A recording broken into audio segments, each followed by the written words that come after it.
अंदाज नया, माध्यम नया, पॉलिटिक्स वाला।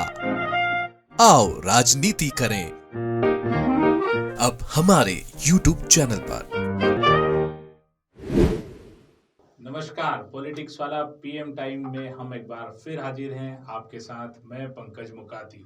थोड़े अंतराल के बाद आज हम फिर बात कर रहे हैं। अब हम लगातार आपसे बात करते रहेंगे। इस बार हम फिर एक ज्वलंत मुद्दा लेकर आपके सामने हैं। ये मुद्दा है सनातन का।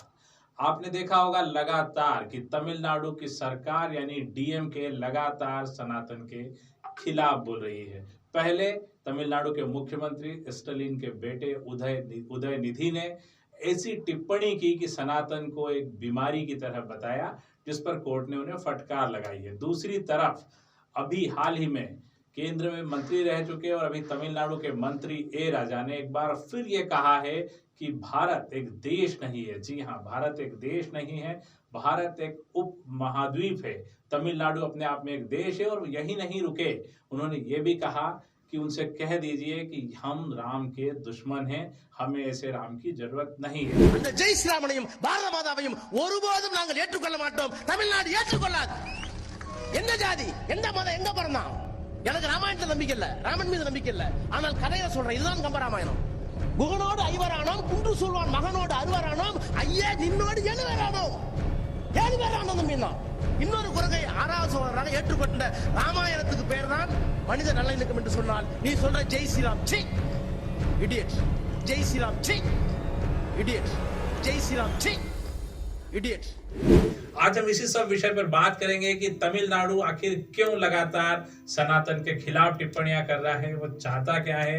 भाजपा और आरएसएस की खिलाफत करना उनकी एक नीति हो सकती है, लेकिन सनातन को लेकर, भगवान श्री राम को लेकर आखिर क्यों वो लगातार विवाद कर रहे हैं। हालांकि कोर्ट ने, सुप्रीम कोर्ट ने उदयनिधि स्टालिन को जमकर फटकार लगाई है। 2 दिन पहले उन्हें साफ साफ शब्दों में कहा है कि आप एक जिम्मेदार पद पर बैठे व्यक्ति हैं, आप इस तरह की टिप्पणी नहीं कर सकते।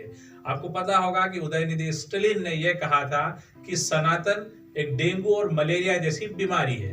इसी बात को लेकर देश भर में उन पर कई एफआईआर हुई। उस एफआईआर के बाद वे सुप्रीम कोर्ट पहुंचे और उन्होंने कहा कि अलग अलग राज्यों में ये जो एफआईआर है इसको एक जगह किया जाए ताकि आसानी रहे। उनके वकील थे कांग्रेस नेता अभिषेक मनु सिंघवी। अभिषेक मनु सिंघवी ने भी यहाँ पर अपने क्लाइंट यानी कि उदयनिधि स्टालिन के बचाव के बजाय कोर्ट से ये कहा कि मैं उदयनिधि के बयान का बचाव नहीं कर रहा हूं, मैं सिर्फ ये चाहता हूं कि जितनी भी एफआईआर देश भर में हुई है वे सारी एफआईआर एक ही कोर्ट में कर दी जाए ताकि हमें आसानी रहे। हालांकि कोर्ट ने इस बात को टाल दिया। यहाँ पर अभिषेक मनु सिंघवी ने यह भी कहा कि नुपुर शर्मा जो भाजपा की प्रवक्ता रही है, उनका केस भी कुछ इसी तरह का था और उनके खिलाफ भी देश भर में अलग अलग तरह की एफआईआर हुई थी, लेकिन सुप्रीम कोर्ट ने सारी एफआईआर को एक जगह कर दिया था।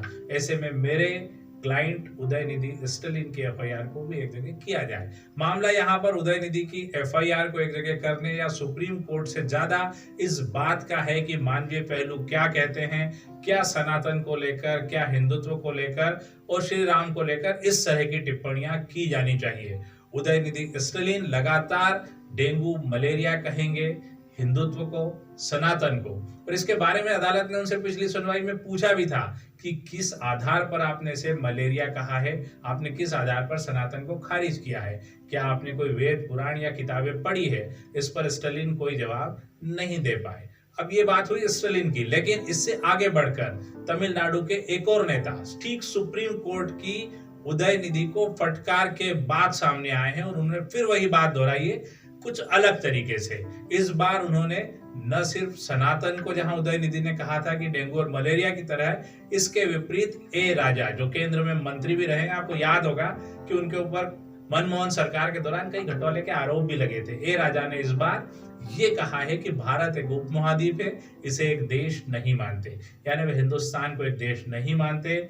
आजादी के पहले जिस तरह की अलग अलग रियासतें थी, उनके शासन थे, उनका साम्राज्य था, वे उसी तरह से तमिलनाडु को देखते हैं। वे तमिलनाडु को इस देश से अलग एक देश की तरह देखते हैं। क्या इस तरह की तोड़-फोड़ की राजनीति, देश की एकता और अखंडता को बर्बाद करने वाली राजनीति कर ए राजा क्या हासिल करने चाहते हैं और स्टालिन को भी इनका समर्थन है।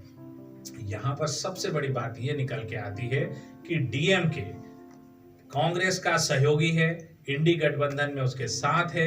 ऐसे में कांग्रेस कैसे डीएमके के साथ आगे जाएगी? क्या वो भी सनातन विरोध की राह पर चलेगी? हालांकि ये राजा के बयान को सीधे सीधे कांग्रेस ने नकार दिया है, लेकिन नकारने से ज्यादा क्या वो डीएमके से अपने संबंध तोड़ पाएगी? इसके अलावा बिल्किस बानो केस को लेकर भी ए राजा ने टिप्पणी की है। बिल्किस बानो केस पर वो टिप्पणी कर सकते थे। बिल्किस बानो केस के जो आरोपी थे उनको गुजरात सरकार ने रिहाई दी थी। हालांकि वो रिहाई थोड़े दिन बाद सुप्रीम कोर्ट ने खत्म कर दी और उनको वापस जेल भेजा गया। लेकिन इस मामले में ए राजा ने एक बेहद अलग ढंग की टिप्पणी की है।